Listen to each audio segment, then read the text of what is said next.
नमस्कार दोस्तों, मैं सुनीता कथा मंथन में आप सबका स्वागत करती हूँ।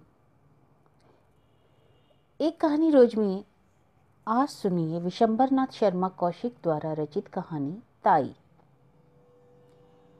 ताऊ जी, हम रेलगाड़ी ला दोगे? कहता हुआ एक 5 वर्षीय बालक बाबू रामजी दास की ओर दौड़ा। बाबू साहब ने दोनों बाहें फैलाकर बोला, हाँ बेटा ला देंगे। और इतना कहते कहते वह बालक उनके निकट आ गया। उन्होंने बालक को गोद में उठा लिया और उसका मुंह चुमाकर बोले, क्या करोगे रेलगाड़ी का बेटा? बालक बोला, उसमें बैठकर बड़ी दूर जाएंगे, हम भी जाएंगे, चुन्नू को भी ले जाएंगे, बाबूजी को भी ले जाएंगे। हमें रेलगाड़ी नहीं ला देते ना, बाबूजी को नहीं लेंगे। ताऊ जी तुम ला दोगे ना तो तुम्हें ले जाएंगे। बाबू, और किसे ले जाओगे? बालक दम भर सोचने लगा और फिर बोला, बच और किसी को नहीं ले जाएंगे। पास ही बाबू रामजी दास की अर्धांगिनी बैठी हुई थी। बाबू साहब ने उनकी ओर इशारा करके कहा, और अपनी ताई को नहीं ले जाओगे? बालक कुछ देर तक अपनी ताई की ओर देखता रहा। ताई जी उस समय कुछ चिड़ी हुई सी बैठी थी। बालक को उनके मुख का भाव अच्छा न लगा, अतः वह बोला, ताई को नहीं ले जाएंगे। ताई जी सुपारी काटती हुई बोली, अपने ताऊ जी को ही ले जा, मेरे ऊपर तो दया रख। ताई जी ने यह बात इतनी रुखाई के साथ कही, बालक ताई के सूक्ष्म व्यवहार को तुरंत ताड़ गया। बाबू साहब ने फिर पूछा, ताई को क्यों नहीं ले जाओगे बाबा? बालक, ताई हमें पाल नहीं करती। बाबू, और जो प्यार करे तो ले जाओगे? बालक को इसमें कुछ संदेह था। ताई के भाव देखकर उसे यह आशा नहीं थी कि वह प्यार करेगी। इससे बालक मौन रहा। बाबू साहब ने फिर पूछा, क्यों रे, बोलता क्यों नहीं? ताई प्यार करे तो रेल पर बिठाकर ले जाएगा। बालक ने ताऊ जी को प्रसन्न करने के लिए केवल सिर हिलाकर स्वीकार कर लिया, परंतु मुख से कुछ नहीं कहा। बाबू साहब उसे अपनी अर्धांगिनी के पास ले जाकर उनसे बोले, लो इसे प्यार कर लो, तब तुम्हें ले जाएगा। परंतु बच्चे की ताई श्रीमती रामेश्वरी को पति की यह चुगलबाजी अच्छी ना लगी। वह तुनक्कर बोली, तुम ही रेल पर बैठकर जाओ, मुझे नहीं जाना है। बाबू साहब ने रामेश्वरी की बात ध्यान नहीं दिया।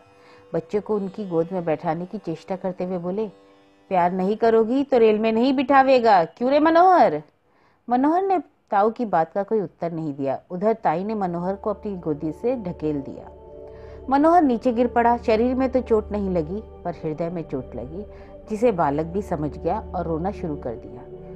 बाबू साहब ने बालक को गोद में उठा लिया, चुमकार कर पुचकार कर चुप किया और तत्पश्चात उसे कुछ पैसा तथा रेलगाड़ी ला देने का वचन देकर छोड़ दिया। बालक मनोहर भयपूर्ण दृष्टि से अपनी दाई की ओर ताकता हुआ उस स्थान से चला गया। मनोहर के चले जाने के पर बाबू रामजी दास रामेश्वरी से बोले, तुम्हारा ये कैसा व्यवहार है? बच्चे को ढकेल दिया, अगर उसे चोट लग जाती तो? रामेश्वरी मुंह मटकाकर बोली, लग जाती तो अच्छा होता, क्यों मेरी खोपड़ी पर लाद दे देते हो? आप ही मेरे ऊपर डालते हो और आप ही ऐसी बातें करते हो। बाबू साहब कुड़कर बोले, इसी को खोपड़ी पर लादना कहते हैं रामेश्वरी, और नहीं किसे कहते हैं? तुम्हें तो अपने आगे और किसी का सुख दुख सूझता ही नहीं है। ना जाने कब किसका जी कैसा होता है और तुम्हें उन सब बातों की कोई परवाह नहीं होती है। अपनी चूहल से काम है। बाबू, बच्चों की प्यारी प्यारी बातें सुनकर तो चाहे जैसा भी जी हो प्रसन्न हो जाता है, मगर तुम्हारा हृदय न जाने किस पाषाण का बना हुआ है। रामेश्वरी, तुम्हारा हो जाता होगा और होने को होता है, मगर वैसा बच्चा भी तो हो, पराये धन से भी कहीं भी घर उड़ता है। बाबू साहब कुछ देर चुप रहकर बोले, यदि अपना सगा भतीजा भी पराया धन कहा जा सकता है तो फिर मैं नहीं समझता कि अपना धन किसे कहेंगे। रामेश्वरी कुछ उत्तेजित होकर बोली, बातें बनाना बहुत आसान है, तुम्हारा भतीजा है, तुम चाहे जो समझो, पर मुझे यह बातें अच्छी नहीं लगती। हमारे ही भाग फूटे हैं, नहीं तो यह दिन काहे को देखना पड़ता। तुम्हारा चलन तो दुनिया से निराला है। आदमी संतान के लिए ना जाने क्या क्या करते हैं, पूजा पाठ करते हैं, व्रत रखते हैं, पर तुम्हें इन बातों से क्या काम? रात दिन भाई भतीजों में मगन रहते हो। बाबू साहब के मुख पर घृणा का भाव झलक आया। उन्होंने कहा, पूजा पाठ व्रत सब ढकोसला है। जो वस्तु भाग्य से नहीं वह पूजा पाठ से कभी प्राप्त नहीं हो सकती। मेरे तो यह अटल विश्वास है। श्रीमती जी कुछ रुआंसे स्वर में बोली, इसी विश्वास ने तो सब चौपट कर रखा है। ऐसे ही विश्वास पर तो सब बैठ जाएं तो काम कैसे चले? सब विश्वास पर ही ना बैठे रहे, आदमी काहे को किसी की बात के लिए चेष्टा करे। बाबू साहब ने सोचा कि मूर्ख स्त्री के मुंह लगना ठीक नहीं है, अतः वह स्त्री की बात पर कुछ उत्तर ना दे सके, वहां से टल गए। बाबू रामजी दास धनी आदमी हैं, कपड़े की आड़त का काम करते हैं, लेन देन भी है। इनसे एक छोटा भाई है, उसका नाम है कृष्णदास। दोनों भाइयों का परिवार एक में ही है। बाबू रामदास जी की आयु 35 के लगभग है और छोटे भाई कृष्णदास की आयु 21 के। रामदास जी निसंतान हैं। कृष्णदास की 2 संतानें हैं, एक पुत्र, वही पुत्र जिससे पाठक अभी अभी परिचित हो चुके हैं, और एक कन्या है। कन्या की आयु 2 वर्ष के लगभग है। रामदास जी अपने छोटे भाई और उनकी संतान पर बड़ा स्नेह रखते हैं, ऐसे स्नेह कि उसके प्रभाव से उन्हें अपनी संतानहीनता कभी खटकती नहीं। छोटे भाई की संतान को अपनी संतान समझते हैं। दोनों बच्चे भी रामदास से इतने हिले हैं कि उन्हें अपने पिता से भी अधिक समझते हैं, परंतु रामदास की पत्नी रामेश्वरी को अपनी संतानहीनता का बड़ा ही कष्ट है और दुख है। वह दिन रात संतान ही की सोच में घुली रहती है। छोटे भाई की संतान पर पति का प्रेम उनकी आंखों में कांटे की तरह खटकता है। रात के भोजन इत्यादि से निर्वृत्त होकर रामजी दास शैया पर लेटे शीतल और मंद वायु का आनंद ले रहे हैं।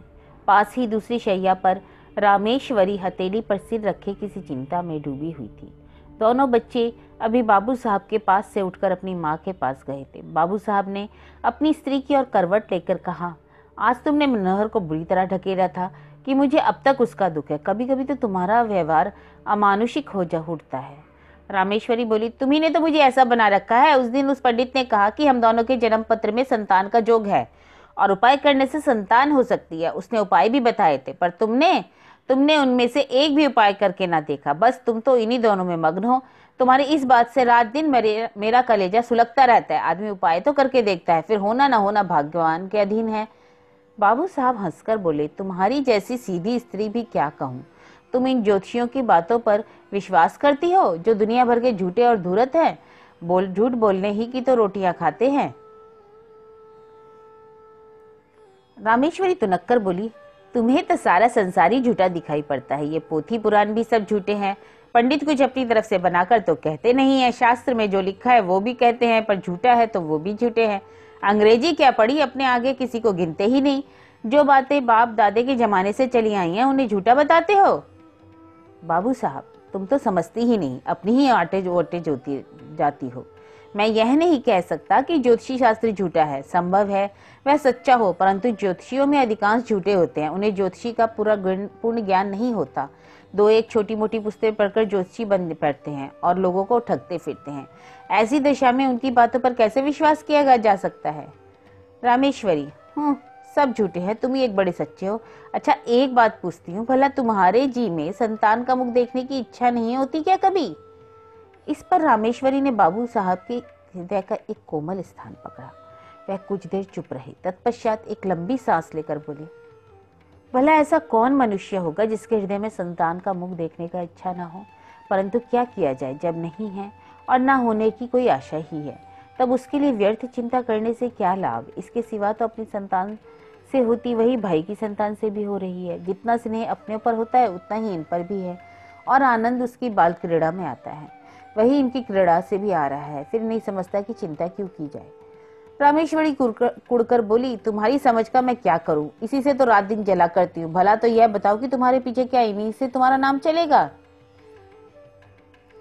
बाबू साहब हंसकर बोले, अरे तुम भी कहाँ की शुद्र बातें लाई। नाम संतान से नहीं चलता, नाम अपनी सुकृति से चलता है। तुलसीदास को देश का बच्चा बच्चा जानता है। सूरदास को मरे कितने दिन हो चुके हैं। इसी प्रकार जितने महात्मा हो गए उन सबका नाम के उनकी संतान की बदौलत चल रहा है। सच पूछो तो संतान से जितना नाम चलाने की आशा रहती है उतनी ही नाम डूब जाने की संभावना भी। परंतु सुकृति ऐसी वस्तु है जिसका नाम बढ़ने के सिवा घटने की आशा नहीं रहती। हमारे शहर में राय गिरधारी लाल कितने नामी थे, उनकी संतान कहाँ है, पर उनकी धर्मशाला, अनाथालय सब उनका नाम अब तक चला आ रहा है। अभी ना जाने कितने दिनों तक चलता ही रहेगा। रामेश्वरी, शास्त्र में लिखा है जिसके पुत्र नहीं होता उसकी मुक्ति नहीं होती।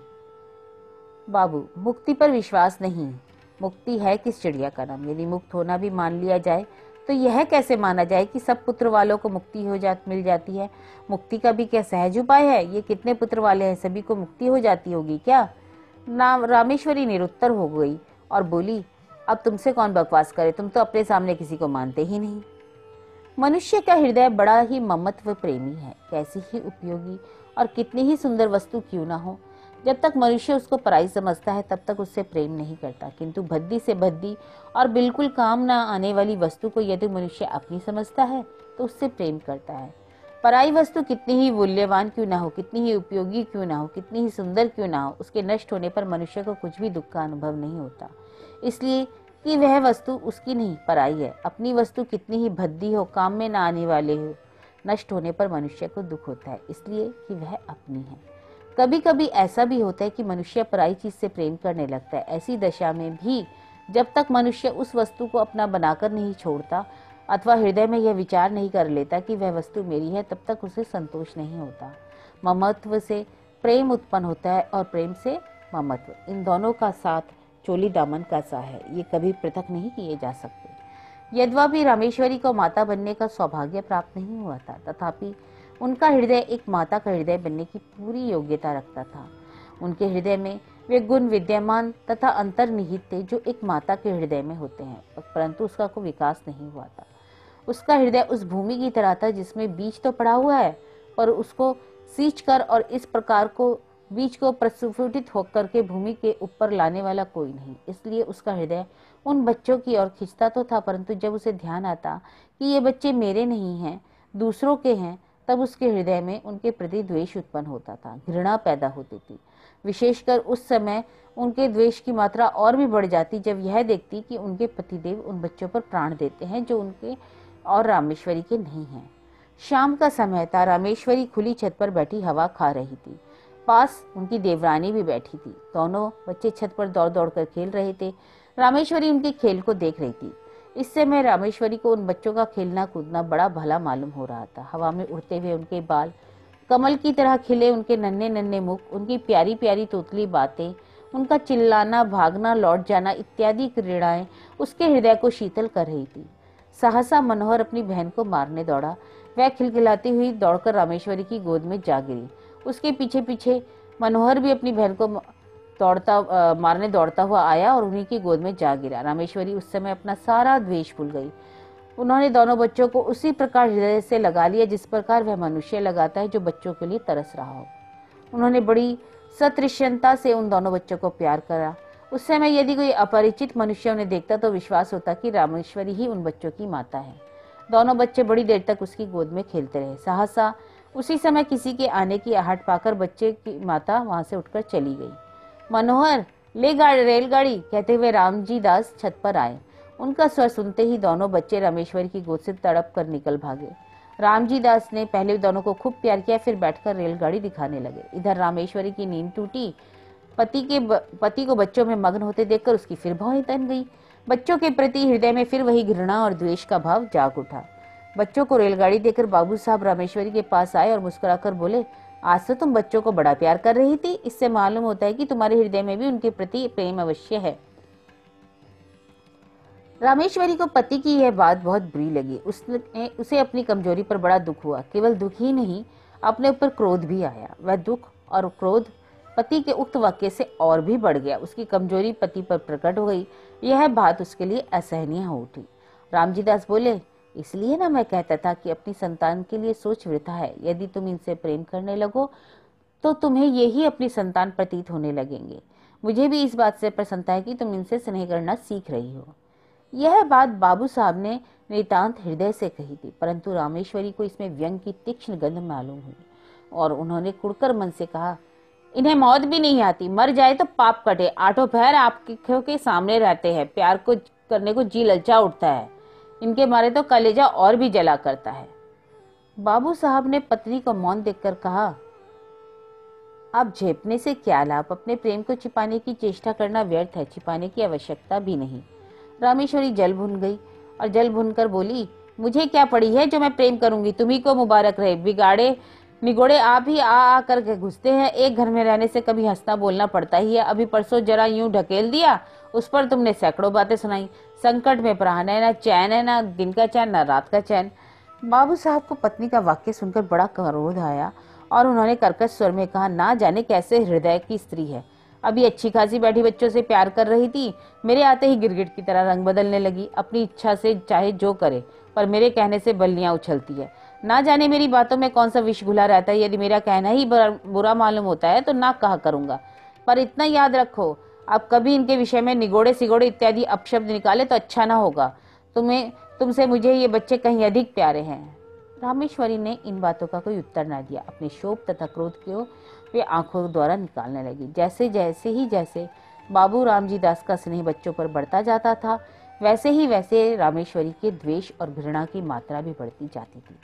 प्रायः बच्चों के पीछे पति पत्नी में कहा सुना हो जाता था और रामेश्वरी के पति के कटु वचन सुनने पड़ते थे। जब रामेश्वरी ने यह देखा कि बच्चों के कारण वह पति की नजर से गिरती जा रही है, तब उसके हृदय में बड़ा तूफान उठा। उन्होंने यह सोचा, पराये बच्चों के पीछे यह मुझसे प्रेम कम करते जाते हैं, हर समय बुरा भला कहा करते हैं, इनके लिए ये बच्चे ही सब कुछ हैं, मैं कुछ भी नहीं। दुनिया मरती है मरे, पर दोनों को मौत भी नहीं आती। ये पैदा होते ही क्यों ना मर गए, ना ये होते ना मुझे ये दिन देखने पड़ते। जिस दिन ये मरेंगे उस दिन घी के दिए जलाऊंगी। इन्होंने ही मेरे घर का सत्यानाश कर रखा है। बच्चों और मुस्कुराकर बोले। इसी प्रकार कुछ और दिन व्यतीत हो गए। एक दिन नियम अनुसार रामेश्वरी छत पर अकेली बैठी थी। उनके हृदय में अनेक प्रकार के विचार आ जा रहे थे। विचार और कुछ नहीं, अपनी निज संतान का अभाव, पति का भाई की संतान के प्रति अनुराग इत्यादि। कुछ देर बाद जब उनके विचार स्वयं उन्हीं को कष्टदायक प्रतीत होने लगे, तब वह अपना ध्यान दूसरी ओर लगाने के लिए टहलने लगी। वह टहल ही रही थी कि मनोहर दौड़ता हुआ आया। मनोहर को देखकर उनकी भ्रुकुटी चढ़ गई और वह छत की चार दीवारी पर हाथ रखकर खड़ी हो गई। संध्या का समय था। आकाश में रंग बिरंगी पतंगे उड़ रही थी। मनोहर कुछ देर तक खड़ा रहा, पतंगों को देखता और सोचता रहा कि कोई पतंग कटकर उसकी छत पर गिरे तो वह आनंद आवे। देर तक गिरने की आशा करने के बाद दौड़कर रामेश्वरी के पास आया और उनकी टांगों में लिपटकर बोला, ताई हमें पतंग मंगा दो। रामेश्वरी ने झिड़क कर कहा, चल हट, अपने ताऊ से मांग जा करके। मनोहर कुछ अप्रतीप सा होकर फिर आकाश की ओर ताकने लगा। थोड़ी देर बाद उससे फिर रहा न गया। इस बार उसने बड़े लाड़ में आकर अत्यंत करुण स्वर में कहा, ताई मंगवा दो ना, हम भी उड़ाएंगे। इस पर उसकी भोली प्रार्थना से रामेश्वरी का कलेजा कुछ पसीज गया। वह कुछ देर तक उसकी और स्थिर दृष्टि से देखती रही। फिर उन्होंने एक लंबी सांस लेकर मन ही मन कहा, यह मेरा पुत्र होता तो आज मुझसे बढ़कर भाग्यवान स्त्री संसार में दूसरी न होती। निगोड़ा मरा कितना सुंदर है और कैसी प्यारी प्यारी बातें करता है। जी चाहता है कि अभी उठाकर इसको छाती से लगा लूं। यह सोचकर वह उसके सिर पर हाथ फेरने ही वाली थी कि इतने में उन्हें मौन देखकर फिर बोला, मंगवा दो ना हमें पतंग। तुम हमें पतंग नहीं मंगवा दोगी तो ताऊ जी से कहकर तुम्हें पिटवाएंगे। यद्यपि बच्चे की इस भोली बात में भी मधुरता थी, तथापि रामेश्वरी का मुख क्रोध के मारे लाल हो गया और वह उसे झिड़ककर बोली, जा कह दे अपने ताऊ को, देखे तो मेरा क्या कर लेते हैं। मनोहर भयभीत होकर उनके पास से हटाया और फिर सतृष्ण नेत्रों से आकाश में उड़ती हुई पतंगों को देखने लगा। इधर रामेश्वरी ने सोचा, यह सब ताऊ जी के दुलार का फल है कि बलिष्ठ भर का लड़का मुझे धमकाता है। ईश्वर करे इस दुलार पर बिजली टूटे। उसी समय आकाश से एक पतंग कटकर उसी की छत की ओर आई। रामेश्वरी के ऊपर से होती हुई छज्जे की ओर गई। छत के चारों ओर चार दीवारी थी। जहां रामेश्वरी खड़ी हुई थी केवल वहां एक द्वार था जिससे छज्जे पर आ जा सकते थे। रामेश्वरी उस द्वार पर सटी हुई खड़ी थी। मनोहर ने पतंग को छज्जे पर जाते देखा। पतंग पकड़ने के लिए वह दौड़कर छज्जे की ओर चला।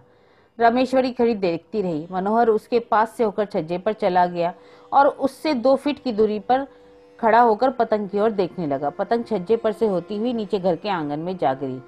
एक पैर छज्जे की मुंडेर पर रखकर मनोहर ने नीचे आंगन में झांका और पतंग को आंगन में गिरते देख वह प्रसन्नता के मारे फूला न समाया। वह नीचे जाने के लिए शीघ्रता से घूमा, परंतु घूमते समय मुंडेर पर से उसका पैर फिसल गया और वह नीचे की ओर चला गया।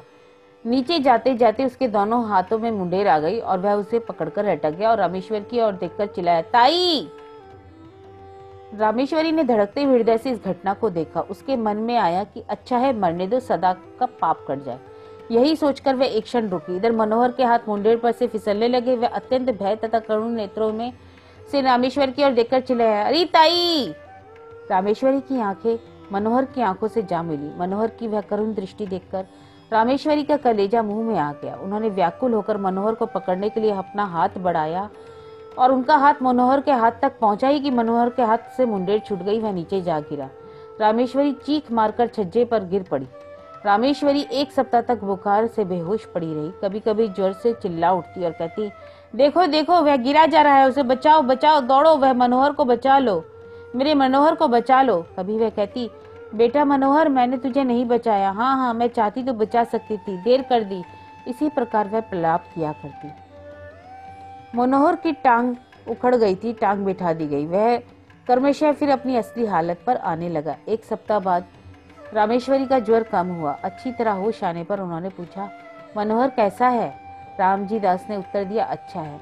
रामेश्वरी बोली, उसे मेरे पास लाओ। मनोहर रामेश्वरी के पास लाया गया। रामेश्वरी ने उसे बड़े प्यार से हृदय से लगाया। आंखों से आंसुओं की झड़ी लग गई। हिचकियों से गला रूंध गया। रामेश्वरी कुछ दिन बाद पूर्ण स्वस्थ हो गई। अब वह मनोहर और उसकी बहन चुन्नी से द्वेष नहीं करती थी, और मनोहर तो उसका प्राणाधार हो गया था। उसके बिना एक क्षण भी अब उसे चैन नहीं पड़ता था। तो यह कहानी थी विशंबरनाथ शर्मा कौशिक द्वारा रचित ताई।